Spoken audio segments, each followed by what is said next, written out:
sentar no seu lugar, por gentileza. Bom dia, bom dia. Para aqueles que ainda não me conhecem, meu nome é Márcio Meira. E para quem conhece também é a mesma coisa.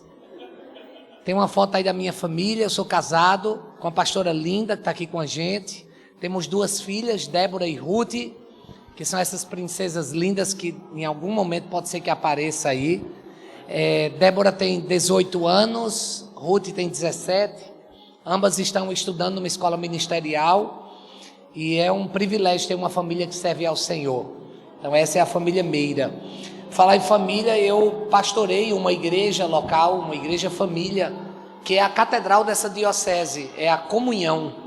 Se você quiser nos conhecer depois, acesse o nosso Instagram, Catedral Comunhão, ou o nosso site também, catedralcomunhão.com, e será uma honra poder se apresentar melhor para vocês como igreja. E por falar em igreja, nós somos de uma diocese, que inclusive o sudeste do Brasil faz parte dessa diocese, com as suas igrejas. Hoje são 6 igrejas, e mais células embrionárias que estão em fase de plantação de igreja, dentre eles inclusive temos aqui de Teresópolis o Gabriel e a Carol, que hoje vão se confirmar, e eles já começaram uma igreja embrionária lá também. Vamos dar uma salva de palmas, gente, que bênção, glória a Deus, amém. Então é a Diocese de João Pessoa, DJP. Então, se você quiser nos conhecer também, DJP.Anglicana no Brasil. Anglicana no Brasil é a nossa província e a diocese é a DJP.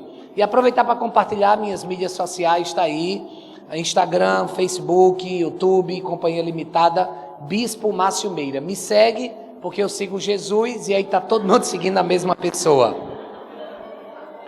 Gente, hoje eu quero compartilhar com vocês uma palavra que Deus colocou no meu coração, sobre como alinhar o nosso coração com o céu. Porque vocês sabem, né? O coração humano, ele é muito tendencioso. Nós somos pecadores desde que nascemos. Há uma natureza pecaminosa que tem a tendência de fazer com que o nosso coração acabe se desviando. E o reverendo Cícero, ele leu para nós o texto de 1 Reis, capítulo 18. Eu não sei se você já conhece essa história e o contexto em que esse texto foi escrito. 1 Reis 18 foi escrito contando a cena, e eu quero que você agora seja transladado para o Monte Carmelo, no norte de Israel, no monte aonde os profetas de Baal se reuniram com muita frequência, e na ocasião estavam 450 profetas de Baal e tinham outros 400 profetas de Aserá. Eram 850 profetas que clamavam a outras divindades, e o povo de Deus, o povo de Israel, muito obrigado, havia se desviado do Deus Todo-Poderoso e estava adorando Baal. Por que isso aconteceu? Não sei se você lembra, mas ali naquela região, já por 3 anos não chovia. E na hora que falta alguma coisa, muito obrigado mais uma vez. O que é que geralmente nós fazemos quando nos falta algo? A gente procura quem possa solucionar o que está faltando. Então, como não tinha chuva, o que é que o povo de Israel fez? Procurou o Deus da chuva, que era Baal. Então o povo, em busca de chuva, em busca de água, porque água é vida, começaram a abandonar os preceitos do Deus de Israel e começaram a adorar Baal. O profeta Elias fica indignado, e diante do rei Acabe, sua esposa Jezabel, ele então faz um desafio no Monte Carmelo. O desafio é: vocês vão fazer oração aos deuses de vocês. Prepararam então lá um lugar para sacrifício, para o holocausto, e a oração era para clamar para que fogo descesse do céu. E a Bíblia nos diz que por mais de 3 horas, os 450 profetas de Baal começaram a clamar, a rogar, fizeram despacho, catimbó, botaram cachaça, mataram galinha, derramaram sangue, fizeram escambau a 4, e nada aconteceu. A Bíblia nos diz que eles se mutilavam derramavam o seu próprio sangue e nada aconteceu. Perdeu, playboy. O fogo não desceu. Elias ainda ficou tirando onda e dizendo: o Deus de vocês tem problema de audição? Não está ouvindo, não? O Deus de vocês não está vendo o sangue de vocês sendo derramado? E nada aconteceu. Depois disso, o profeta de Deus chamado Elias, ele chega então diante daquele holocausto e ele faz uma oração. E a sua oração é nos ensinando nessa manhã como termos um coração alinhado com o céu. E eu quero compartilhar com vocês 4 princípios da oração de Elias, e eu espero que esses princípios abençoem sua vida nessa manhã. Mas antes de compartilhar, vamos orar?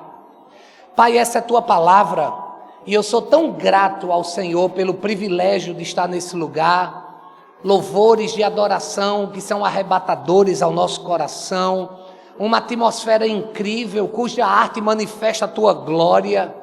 Quero te louvar, Senhor, por tudo que o Senhor está fazendo aqui na igreja anglicana Âncora, especialmente, Senhor, por esse café gelado, que eu creio que é alinhamento do céu aqui na terra, e sob as bênçãos desse café, que a tua palavra alcance o coração do teu povo, em nome de Jesus.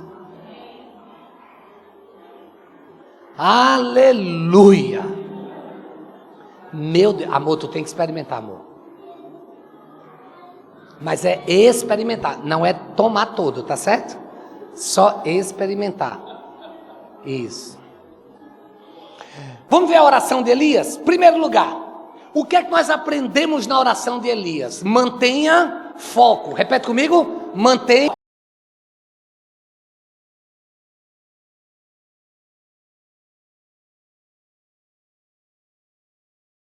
Dirigindo, de repente a pessoa passa, a gente já perde o foco. E o problema de perder o foco é quando você perde o foco, você acaba batendo. Eu não sei se você já bateu o carro porque perdeu o foco, mas eu já fiz isso. E nós precisamos tomar muito cuidado, porque no nosso dia a dia a gente perde o foco. Quando a gente ora, a gente perde o foco, porque as notificações do celular tiram o nosso foco de Deus. E a gente, através das mídias sociais, olhando a vida dos outros, a gente perde o foco. Elias, ele começa a sua oração tirando o foco dele, colocando o foco em Deus. O seu alvo deve ser Deus. A oração de Elias, no verso 36, começa dizendo: ó Senhor, Deus de Abraão, Isaque e Jacó. Veja, ele não estava orando para Baal, ele não estava orando para Será, ele não estava orando para outras divindades, ele estava orando para o Deus de Abraão, Isaque e Jacó. Ele tinha foco. Você precisa ter foco na sua vida. Você não pode ser cristão e ser tudo na vida, porque se você é cristão, Cristo é o seu tudo. Você não pode simplesmente dizer que a palavra de Deus é o seu alimento e acorda e não a lê, vai dormir e não a lê, e não faz da palavra aquilo que realmente te alimenta. Você não esquece de almoçar, ou jantar, ou tomar café, porque esquece de ler a palavra. E ainda tem aqueles que dizem: na época eu não sou de leitura. Então ouça a palavra. Tem tantos aplicativos aí que podem ajudar. Tem até novela da palavra de Deus, que pode também te ajudar de forma pedagógica.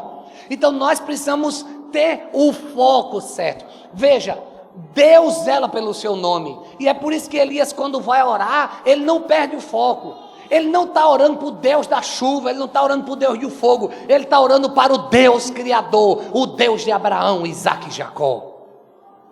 Segundo lugar, um coração alinhado com o céu, ele se lembra da aliança.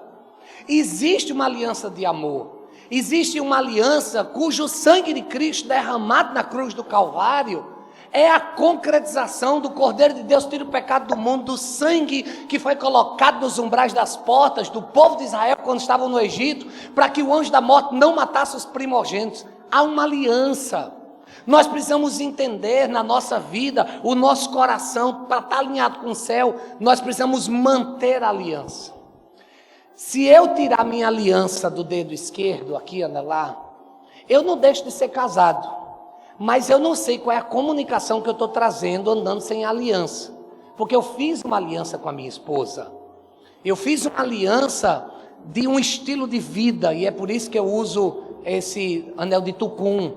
Eu fiz aqui um noivado, uma aliança, como representante do noivo Jesus Cristo. No dia da minha sagração, eu assumi o compromisso de cuidar de Cristo. Então eu uso esse anel aqui para lembrar da minha responsabilidade com a igreja, na mão de noivado, porque eu represento o noivo. Claro, se eu tirar esse anel, eu não vou deixar de amar a igreja. Mas por que eu posso amar e não comunicar, se as comunicações nos ajudam? Você precisa comunicar a sua fé. É por isso que nós usamos uma cruz. É por isso que nós mantemos símbolos. E uma igreja como a Âncora, que valoriza a arte, isso fica muito fácil para você. A sua aliança precisa ser comunicada. Se formos para o texto sagrado, você vai ver que o Elias, ele comunica. Ele ora a Deus com foco, Deus de Abraão, Isaac e Jacó. E a oração continua dizendo: prova hoje que és Deus em Israel. O que ele estava dizendo é: não faz por causa do meu nome não, não faz porque eu sou bonito não, não faz porque eu sou artista não. Ele estava dizendo: faz isso para que todos saibam que tu és Deus. Nós precisamos entender nas nossas orações que elas não dizem respeito a nós, mas diz respeito ao Senhor e aquilo que está no coração dele. O que a gente precisa fazer é apenas alinhar o nosso coração ao dele. Como? Estando firme, se lembrando da aliança. Eu particularmente, eu sou um defensor do pedobatismo. Para mim o batismo infantil, ele é fundamental pela sua atuação sacramental, mas eu creio na teologia da aliança. Assim como na circuncisão, a criança não sabia de nada, e o prepúcio dela era ali cirurgiado por uma aliança que Deus fez com o povo. Assim também, como diz Paulo aos Colossenses capítulo 3, é o batismo, é como uma aliança que nós estamos fazendo com Deus. Quando você batiza o seu filho, você está dizendo assim, ó: filho, eu estou fazendo uma aliança em seu nome, que eu e a minha casa serviremos ao Senhor. Ontem nós vimos o pastor Cícero falando da infância dele, como foi importante a EBF, Escola Bíblica Dominical. Ontem nós vimos aqui a pastora Lionai testemunhando, que estava presente aqui, o pastor que foi professor de escola dominical quando ela era criança, estava aqui ontem pondo as mãos sobre ela e orando por ela. Gente, nós precisamos entender que a aliança com as crianças, elas reverberam durante toda a sua vida. Agora, claro e evidente que você precisa tomar a sua decisão, e é por isso que nós temos a confirmação, que é hoje, a festa do sim. Aquilo que fizeram comigo eu não entendi nada, mas eu quero testificar, confirmar e dizer que eu não abro Jesus por nada. Essa é a ideia da aliança. Prova hoje que és Deus em Israel. Não é prova que eu estou certo, é prova que tu és Deus. Não prova que eu sou bonito, prova que o Senhor opera. E nós precisamos ter o nosso coração alinhado com Ele. Terceiro lugar, é que para o nosso coração estar alinhado com Ele, a gente precisa entender a importância do serviço. Servir ao Senhor. Gente, não existe igreja sem serviço. Até porque Jesus, com a sua vida, Ele nos ensinou a servir o tempo todo. Ele serviu na última ceia, Ele serviu lavando os pés, Ele serviu dando sua própria vida. Gente, se não fosse o serviço, hoje eu não teria a dádiva, a graça, o néctar do céu sendo liberado sobre mim através desse café gelado. Aleluia! Esse café é pentecostal, viu? Então veja, isso é serviço. Quando você chegou, alguém na porta te acolheu. As nossas crianças estão sendo ministradas através do GPS, porque tem pessoas servindo. Marcela está ali orando, intercedendo durante o culto, está servindo. Aqui não, está passando a projeção, enquanto eu vou falando, ele está servindo. Temos aqui um dos intérpretes mais lindos do planeta, que está aqui servindo a comunidade surda, nesse momento, gente. O nome disso é serviço. E você está escondidinho aí, mas você também está servindo. E graças a você, o som deu um bug, mas você orou e o Deus de Israel operou e o som voltou. Aleluia! E nós não podemos esquecer desse povo lindo aqui da cafeteria que está nos servindo. Uma salva de palmas, gente. Fala sério. Uau! Uau! Princesa, como é o seu nome? Laisa. É isso mesmo, acertei? Laisa. Laisa, você tem um olhar artístico, você não tira foto, você traz uma representação de uma atmosfera através de uma imagem. Obrigado pelo seu voluntariado, pelo seu serviço. Ontem você se garantiu aqui, filha. Pelo amor de Deus, o que foi aquilo? Uma salva de palmas para Laisa. Obrigado. Deus te abençoe. Então veja, coração de servo. Vamos ver a oração de Elias? Elias disse assim, prova hoje que és Deus em Israel e que eu sou o teu servo. Vocês estão lendo, não é? Está ali, prova hoje que és Deus em Israel e que eu sou o teu. Então nós precisamos estar prontos para servir. Minha avó dizia, quem não vive para servir não serve para viver. Então a gente tem que entender, igreja é lugar de serviço. Então se o seu serviço ainda é apenas o polimento glúteo da cadeira que você senta, a partir de hoje você está sendo demitido desse ministério e você é chamado para servir em um ministério dessa casa. Quem recebe essa palavra, diga amém. E antes que você diga, mas não tem nenhum ministério aqui que eu me identifico. Qual é que você se identifica? Porque esse é o ministério que a gente vai abrir a partir de hoje através de você. Lascou. Ou abençoou. Então nós precisamos entender a importância de servir. Veja, Elias orou e disse, Senhor, não é um aleatório aqui não é qualquer pessoa não, eu te sirvo. A Bíblia nos diz, servireis ao Senhor vosso Deus, e Ele abençoará o vosso pão, a vossa água, e tirará do vosso meio toda enfermidade. Veja, porque serve, Deus faz. Nós precisamos entender que Deus se alegra. Claro que a gente ama nossos filhos, mas quando eles pegam aquela aguinha gelada, quando eles fazem uma massagem no nosso pé, quando eles lavam a louça, o milagre é maior, a gente fica feliz com isso, não é verdade? Então nós precisamos entender que o nosso serviço alinha o nosso coração com o céu e alegra o coração de Deus. Lembrando que essa palavra servo aí em hebraico é ebed, é aquele que está pronto a se dedicar, a se colocar, a se derramar sobre os pés do outro. E quarto e último princípio da oração de Elias é ouça a direção do Senhor.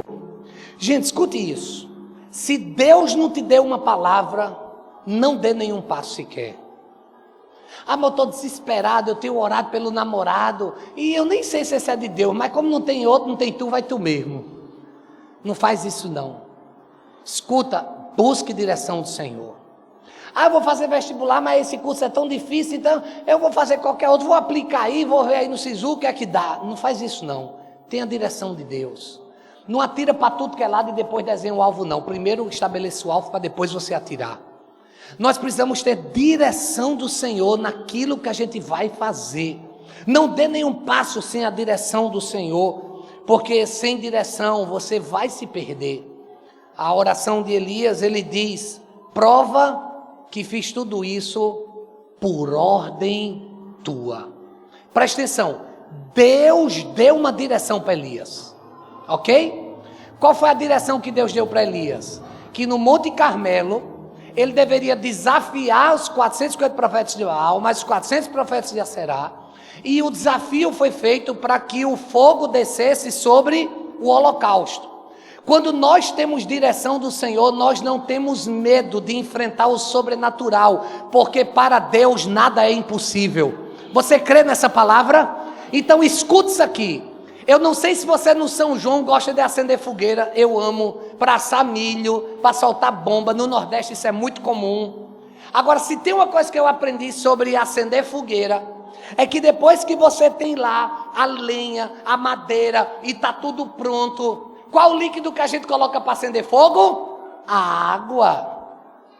É água, gente? Claro que não, gente. O que é que a gente bota para acender uma fogueira?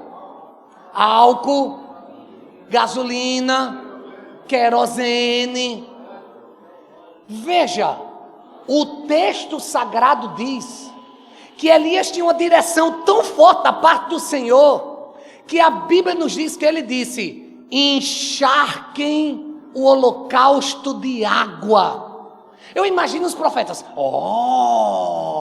eu imagino a turma, como assim? Que loucura! Não pega água com madeira molhada. E Elias disse, bota água, derrama a água, vem com água. Foi tanta água que até as valetas encheram de água. E depois disso, foi o que Elias fez? Elias orou. Essa oração que a gente estudou hoje. E gente, escuta isso aqui. Quando o teu coração está alinhado com o céu. Vocês querem saber o que foi que aconteceu? Que eu estou doidinho para contar. Eu preguei isso tudinho para chegar onde eu quero. Eu estava desesperado para dizer esse próximo versículo. Gente, todo mundo subiu no Monte Carmelo? Sobe no Monte Carmelo. Imagina o povo de Deus triste, decepcionado com Deus, adorando Baal. Imagina os 450 profetas de Baal. Fizeram todos aqueles catimbó e nada aconteceu. Agora imagina Elias, molha de água todo mundo, e ele ora. E a Bíblia nos diz que quando ele orou,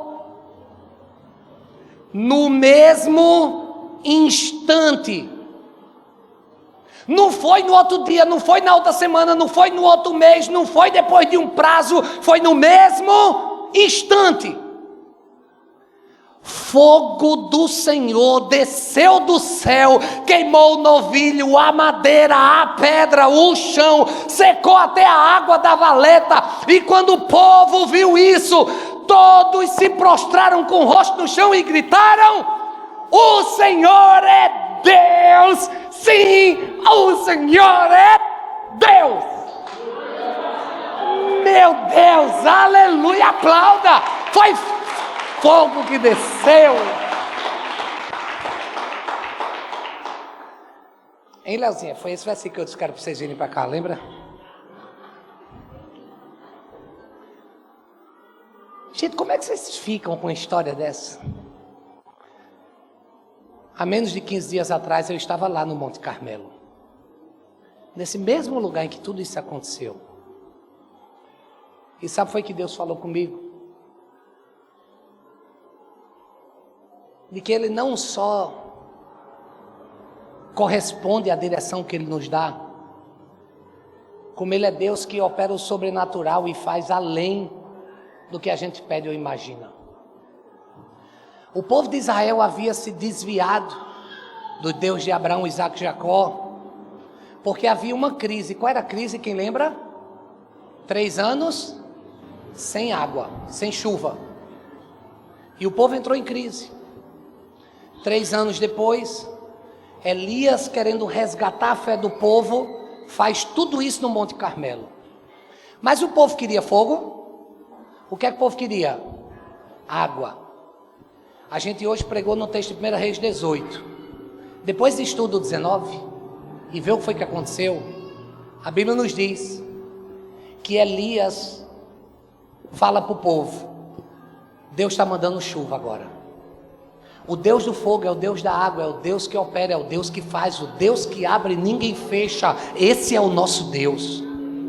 O moleque, o assistente do profeta, sobe na montanha, olha e desce e diz: ó, profeta, dessa vez não deu certo não, o fogo desceu, mas a água não tem nenhuma nuvem. O profeta diz: filho, volte lá na montanha. E ele voltou, olhou e nada. E disse: Elias, ó, desculpa, eu não tenho deficiência visual, e eu estou lhe dizendo, não tem nada. Elias fez outra oração. A oração foi: Senhor, faz com que os olhos dele se abram, para ver a tua ação. E o moleque, quando subiu, ele viu uma pequena nuvem do tamanho da mão de um homem, e baixou essa pequena nuvem, para fazer com que a chuva descesse naquele lugar. Eu não sei como foi que você chegou aqui hoje, mas uma certeza eu tenho, é que seja fogo, para aquecer esse coração frio, para iluminar esse coração que está em trevas, ou para queimar coisas que estão te atrapalhando de crescer, ou talvez a chuva que rega, a chuva abundante, a chuva que alimenta, a chuva que abençoa. Seja qual for o seu anseio, esse é o nosso Deus, Ele está nesse lugar. Se é cura, se é milagre, se é algo que você espera, anseia, se é algo que você quer agradecer, nosso Deus está nesse lugar. E hoje Ele quer trazer essa poderosa para o seu coração. Você recebe essa palavra? Então ore comigo nesse momento. Pai, muito obrigado, Senhor. Obrigado pela tua manifestação. Obrigado por essa palavra. O Senhor está aqui. Então nós te pedimos, nos enche com a tua presença, com fogo, água, o que for necessário. Venha aos anseios do teu povo. Alinha o nosso coração contigo e nos abençoe nessa manhã. Em nome de Jesus. Amém.